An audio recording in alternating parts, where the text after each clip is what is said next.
É que assim, você pode perceber que todo ano, logo nessa época, tem as matérias que dizem assim, possíveis temas para o Enem.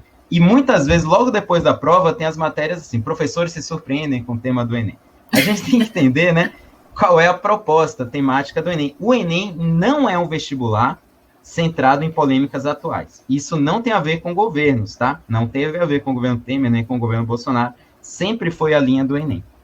O Enem, né, eu já vi uma pessoa que participou da formulação dessa prova do Enem, falar o seguinte, por exemplo, o Enem, ele não quer que a redação seja pautada pela imprensa, ele quer que a redação paute a imprensa.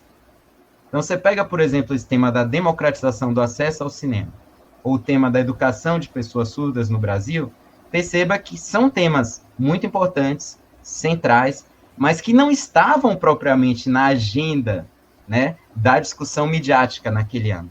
Se o Enem não se foca nisso, em que ele se foca? Tá? Ele se foca na discussão sobre direitos. Isso que é importante entender da redação do Enem. Todos os temas do Enem têm a ver com direitos fundamentais da Constituição, por isso que sempre tem, né? A Constituição está presente lá, pode ser igualdade, aí tem o tema das mulheres, o tema das pessoas surdas, né? Pode ser meio ambiente, faz tempo que o Enem não cobra, não sei se esse ano isso viria, mas está lá também na Constituição, né? Esse tema da cultura está presente lá. Cultura é um direito de todos, né? O Estado deve promover a cultura nacional. Isso está presente lá. Então, eu acho que a gente deve buscar mais problemas estruturais do Brasil, que infelizmente são crônicos, sempre estão presentes, né? Por exemplo, saneamento básico.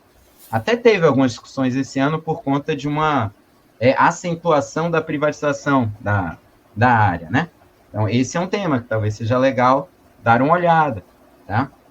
Eu não apostaria muito em temas ligados diretamente à pandemia, né? Por exemplo, pode ser que aconteça, mas, por exemplo, ligados ao direito à saúde, né? Então, ligados ao SUS. O próprio saneamento básico, ele né? Ele se relaciona com essa questão, né? Podem ter temas ligados à violência no país, tá? E aí pensar, e aí, a alternativa seria mais punição, a alternativa é mais você prevenir isso por medidas sociais, né, que diminuam a desigualdade, as condições de pobreza, etc. Eu iria mais, digamos, nessa direção. Quer ver outra área que é legal de pesquisar? A área da educação, né?